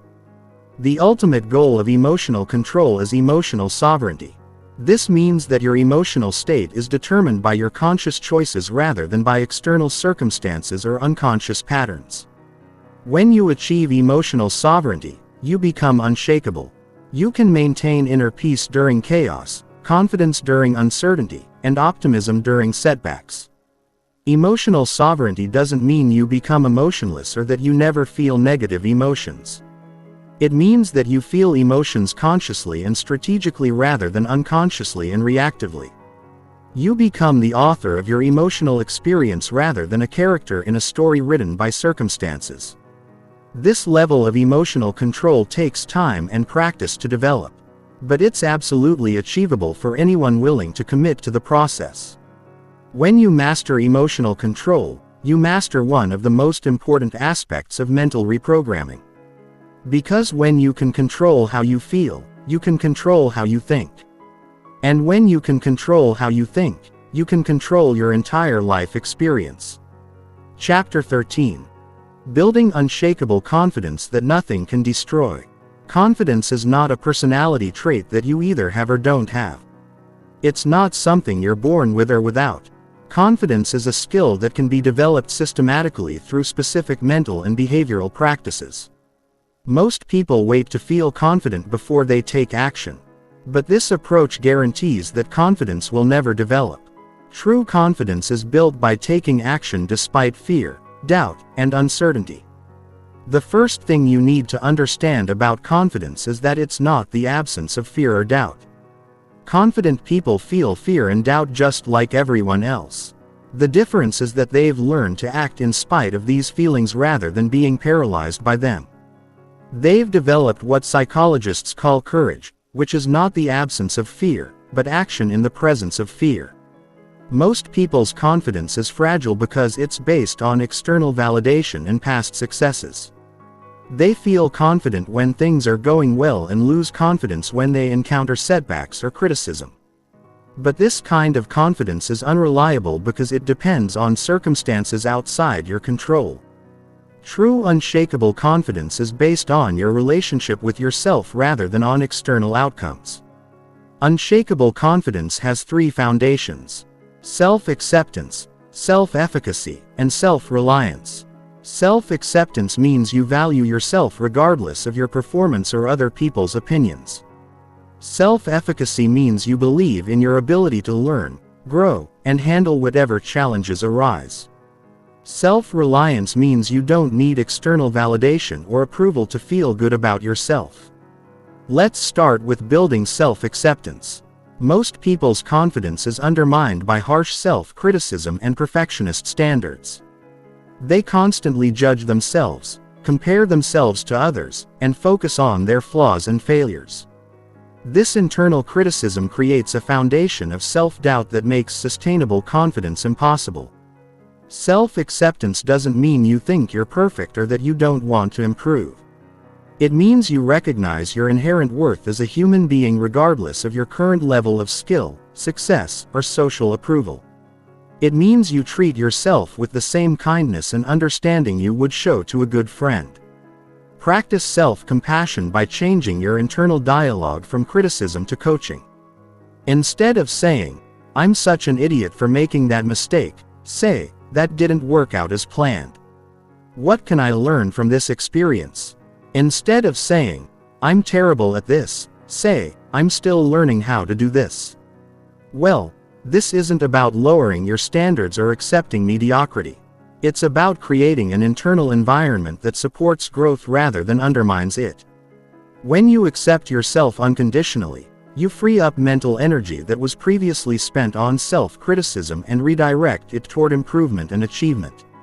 Self-efficacy is your belief in your ability to learn new skills, overcome challenges, and achieve your goals. This is different from confidence in any specific area.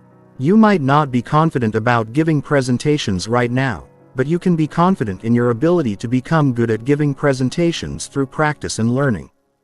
Build self-efficacy by focusing on your track record of learning and growth rather than your current level of ability. Think about all the things you can do now that you couldn't do before. Remember challenges you've overcome, skills you've developed, and problems you've solved. This evidence proves that you have the capacity to continue learning and growing. Practice taking on challenges that are slightly outside your current comfort zone. This builds evidence that you can handle uncertainty and develop new capabilities. Start with small challenges and gradually work up to bigger ones. Each successful challenge completion builds your confidence in your ability to handle future challenges. Self-reliance is your ability to maintain emotional stability and self-worth without depending on external validation. This doesn't mean you don't value relationships or feedback from others. It means you don't need other people's approval to feel good about yourself or to make decisions about your life. Build self-reliance by developing your own internal validation system.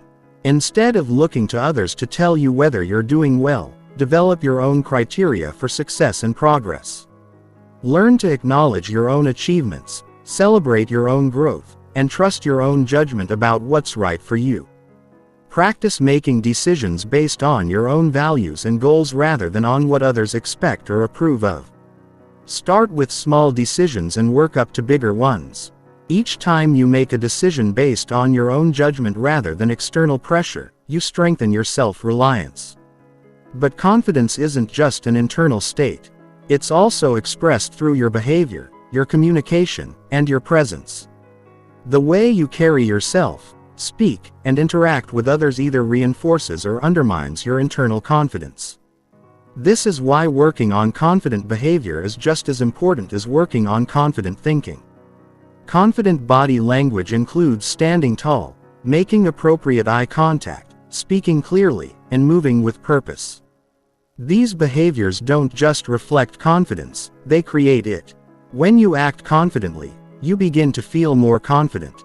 This is called the confidence behavior loop, and you can use it to build genuine confidence from the outside in.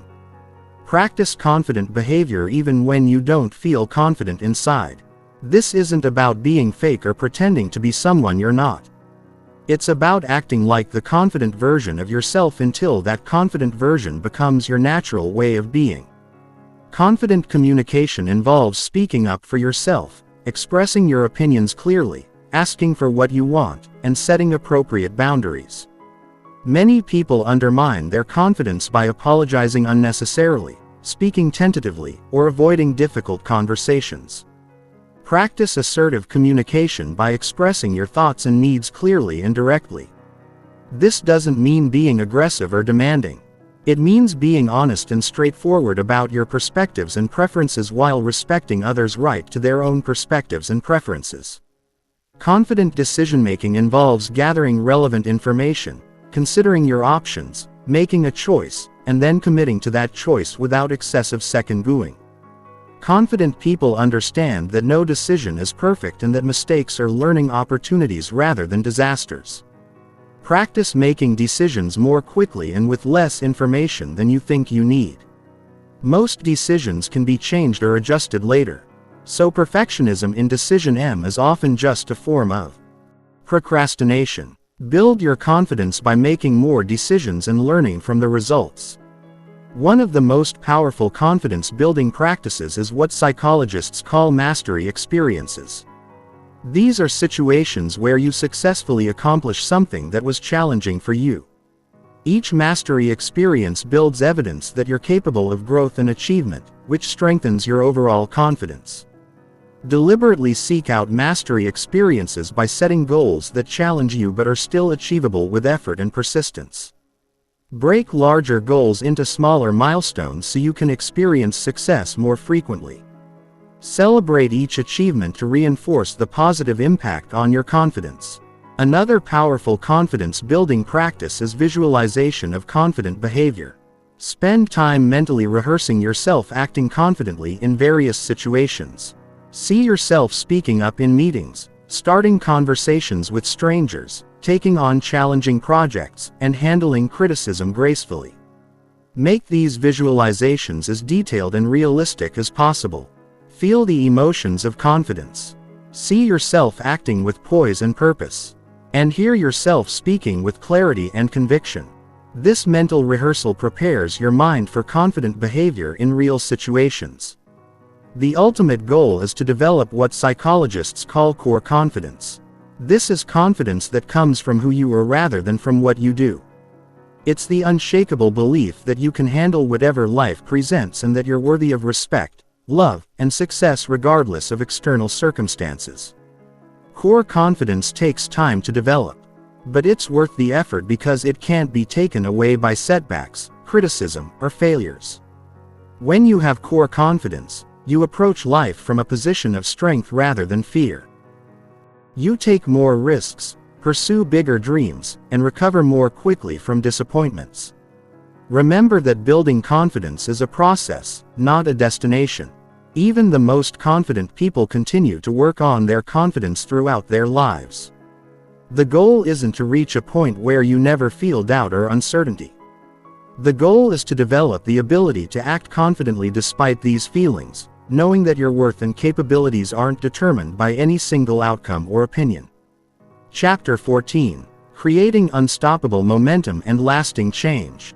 Momentum is the hidden force that separates people who achieve lasting transformation from people who make temporary changes and then revert to their old patterns. Momentum isn't just about motivation or enthusiasm. It's about creating systematic progress that builds on itself and becomes increasingly difficult to stop. Most people approach change in a way that prevents momentum from developing. They set huge goals that require massive changes, try to transform everything at once, and expect linear progress without setbacks when they inevitably encounter obstacles or plateaus. They lose motivation and abandon their efforts. This stop-start pattern prevents momentum from ever building. True momentum is created through the compound effect of small, consistent actions that align with your long-term vision. It's about making progress every single day, even when that progress feels insignificant. It's about understanding that transformation happens gradually through accumulation rather than suddenly through dramatic breakthroughs. The first principle of momentum creation is the power of micro-actions. These are small behaviors that move you toward your goals, but are so easy to complete that resistance is minimal. Micro-actions are important not because of their immediate impact, but because of their cumulative effect and their role in building identity and confidence. If you want to become someone who exercises regularly, your micro-action might be doing 5 push-ups every morning. If you want to become someone who reads more, your micro-action might be reading 1 page every night. If you want to become someone who meditates, your micro-action might be taking 3 conscious breaths every day. These actions seem almost trivial, but they serve several crucial functions. They create daily contact with your desired identity. They build neural pathways associated with your new behaviors. They generate small wins that boost confidence and motivation. And they establish a foundation that can be gradually expanded over time. The key to effective micro-actions is making them so small that you can't reasonably make excuses for not doing them. You want to eliminate the possibility of failure due to time constraints, energy limitations, or motivation fluctuations. When success is virtually guaranteed, you build a track record of consistency that creates positive momentum once you've established consistency with micro-actions. You can gradually expand them through a process called progressive overload. This concept comes from strength training where you gradually increase the weight, repetitions, or intensity of exercises to continue making progress. The same principle applies to any behavior you want to develop. Your 5 daily push-ups might become 10 push-ups, then 15, then a full workout routine. Your 1 page of daily reading might become a chapter, then multiple chapters, then entire books. Your 3 conscious breaths might become 5 minutes of meditation, then 20 minutes, then a comprehensive mindfulness practice. The key to progressive overload is patience and consistency. Increase the challenge only when the current level feels easy and automatic. This prevents overwhelm while ensuring continuous growth. The goal is to stay in what psychologists call the optimal challenge zone, where the task is difficult enough to promote growth but not so difficult that it causes stress or failure.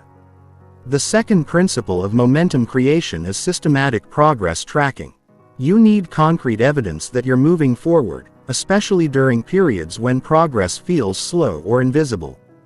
What gets measured gets managed, and what gets managed tends to improve over time. Develop simple but comprehensive tracking systems for your key behaviors and outcomes. This might include daily habit trackers, weekly progress reviews, monthly goal assessments, and quarterly transformation evaluations. The specific metrics you track will depend on your goals. But the important thing is to have objective data about your progress. Track both leading indicators and lagging indicators. Leading indicators are the behaviors and activities that drive results. Lagging indicators are the actual results you want to achieve.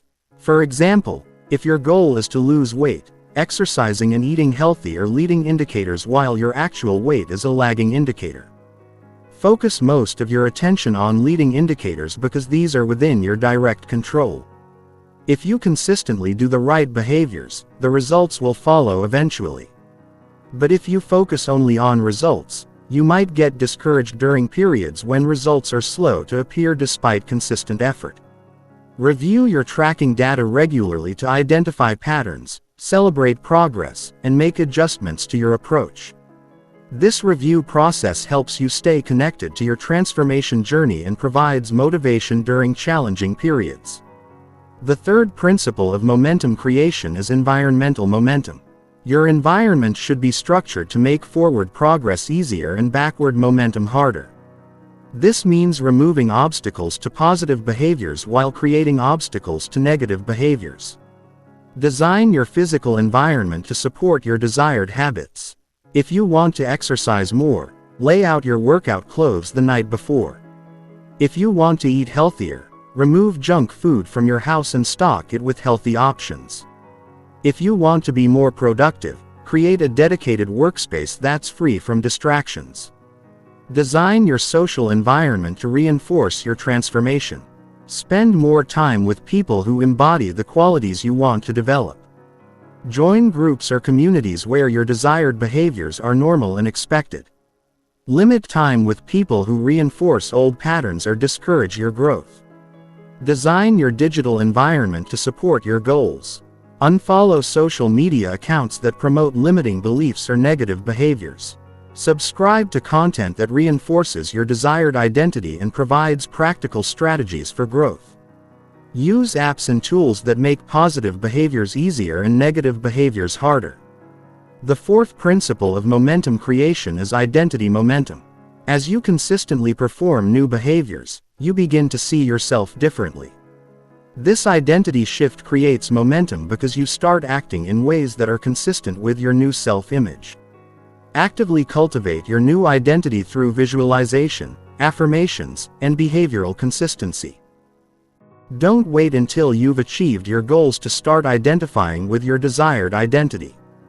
Begin seeing yourself as the person you want to become and acting from that identity immediately.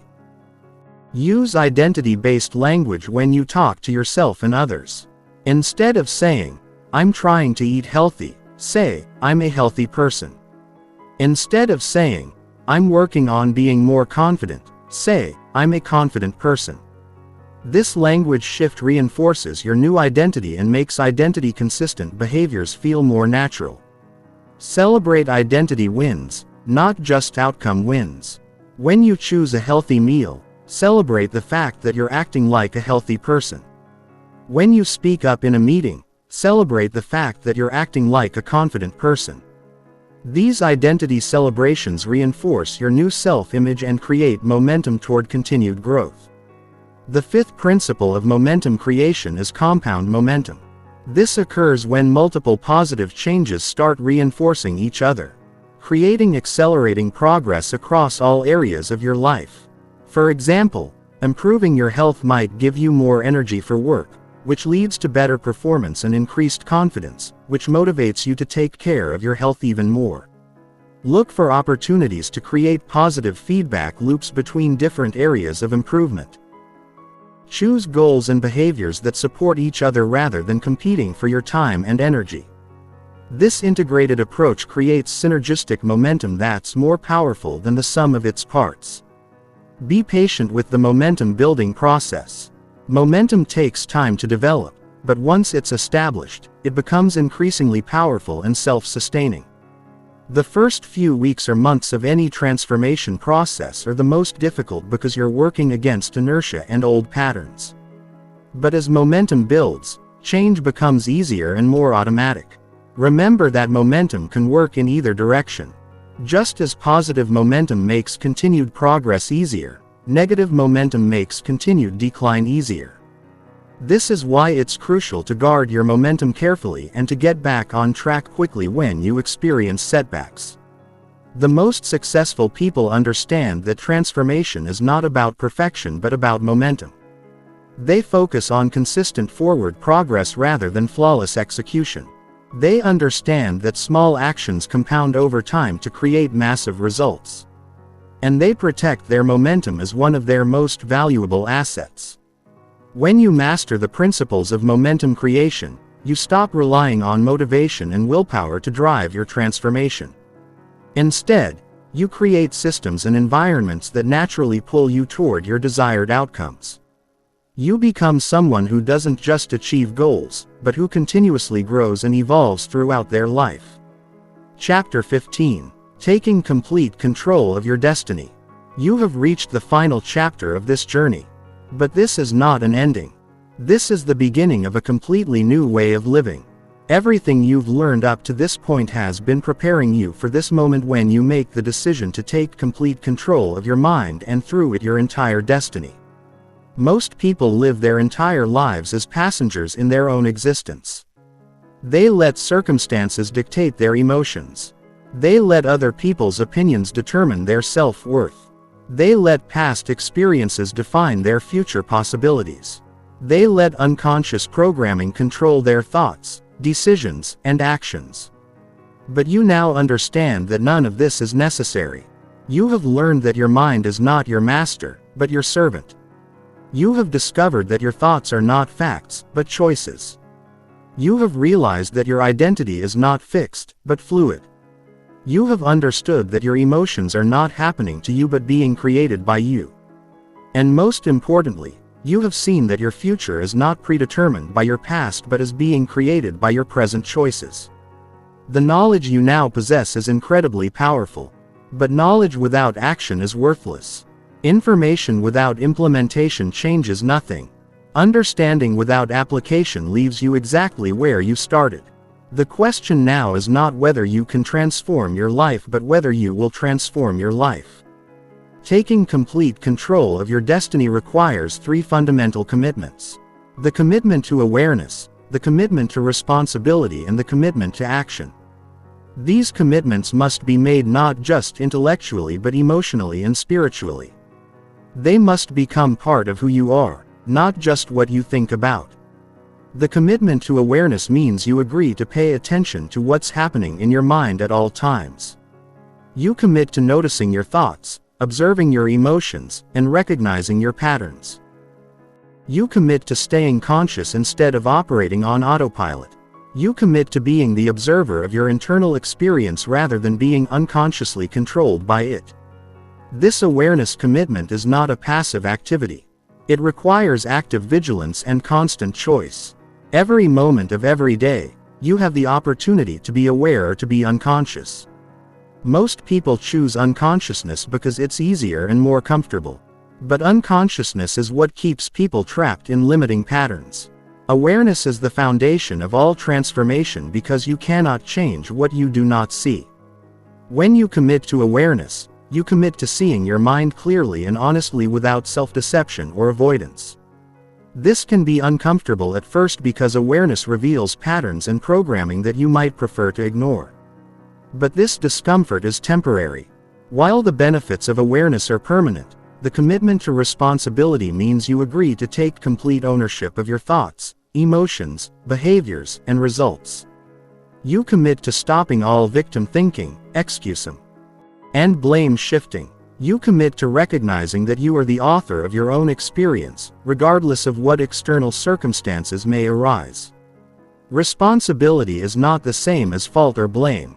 You are not responsible for everything that happens to you, but you are responsible for how you respond to everything that happens to you. You are not responsible for your original programming, but you are responsible for reprogramming yourself. You are not responsible for other people's actions, but you are responsible for your reactions. When you fully accept responsibility for your experience, you reclaim your power. As long as you believe that your thoughts, emotions, or results are caused by external factors, you remain powerless to change them. But when you recognize that your internal experience is generated by internal processes under your control, you become infinitely powerful. The commitment to action means you agree to consistently implement what you've learned. Regardless of how you feel or what obstacles arise, you commit to doing the daily mental work required for transformation. You commit to practicing new behaviors even when they feel uncomfortable. You commit to persisting through resistance, setbacks, and plateaus. Action is where transformation becomes real. Without action, all the awareness and responsibility in the world will change nothing. But with consistent action aligned with clear intentions, you can create any reality you desire. This action commitment must be unconditional. You cannot wait until you feel motivated to take action. You cannot wait until circumstances are perfect to begin. You cannot wait until you have more time, energy, or resources. You must commit to taking action now, today, regardless of your current situation or emotional state. But taking control of your destiny is not just about personal transformation. It's about becoming the kind of person who contributes to the transformation of others and the world around you. When you master your own mind, you become a force for positive change in every environment you enter. People will notice the change in you long before you tell them what you've been doing. They will sense your increased confidence, your emotional stability, your clarity of purpose, and your unshakable self-possession. Some will be inspired and ask you to share what you've learned. Others will be threatened and try to pull you back down to their level. Your job is to maintain your growth regardless of either response. As you continue to evolve, you will naturally become a leader and an example for others who are ready to transform their own lives. You will discover that one of the most fulfilling aspects of personal transformation is helping others achieve their own breakthroughs. This is how positive change spreads throughout families, communities, and societies. But remember that you cannot give what you do not have. You cannot help others master their minds if you have not mastered your own. You cannot inspire others to take responsibility if you are still making excuses. You cannot teach others to overcome their programming if you are still controlled by yours. This is why your own transformation must always come first. It's not selfish to focus on your own growth. It's necessary. The more you develop yourself, the more you have to offer others. The more you master your own mind, the more effectively you can help others master theirs. The principles and techniques you have learned are not just theories or concepts. They are practical tools that work when applied consistently and correctly. Thousands of people have used these exact methods to transform their lives completely. The only question is whether you will join their ranks. Your old life, your old patterns, your old limitations are all waiting for you to return to them. They will welcome you back without judgment or consequences. You can close this audiobook, go back to your normal routine, and pretend that nothing has changed. Most people choose this path because it requires no effort and involves no risk. But you also have another choice. You can decide that your old life is no longer acceptable. You can decide that your old patterns no longer serve you. You can decide that your old limitations no longer define you. You can choose to implement what you've learned and create a life that matches your deepest aspirations and highest potential. This choice must be made not once but repeatedly. Every day, every hour, every moment. You will face the choice between old patterns and new patterns, between unconscious reactions and conscious responses, between settling for what is and creating what could be. The choice is yours. The power is yours. The time is now. Your destiny is waiting for you to take control of it. The only question remaining is, what will you choose? Everything you need to transform your life completely is now in your possession. You understand the mechanisms that have been controlling your mind. You know the techniques for reprogramming your subconscious. You have the tools for creating new identities, new behaviors, and new results. The transformation process begins the moment you decide to begin. Not tomorrow, not next week, not when circumstances improve. Right now, the first step is making the decision that you will no longer be controlled by unconscious programming. The second step is implementing your first micro-action today. The third step is continuing tomorrow regardless of how today goes. Your mind has been sabotaging you, but now you know why and how to stop it. Your subconscious has been running old programs, but now you know how to install new ones. Your identity has been limiting you, but now you know how to transform it. You are not the same person who started listening to this audiobook. You are someone who understands the true nature of mental transformation. You are someone who possesses the knowledge and tools necessary to create any life you desire. You are someone who has the power to take complete control of your destiny. The question is no longer whether transformation is possible. The question is whether you will make transformation inevitable through your daily choices and actions. Your mind is ready to serve you instead of sabotage you. All it needs is your command. Take control. Take action. Take charge of your destiny. Your transformed life is waiting for you to claim it.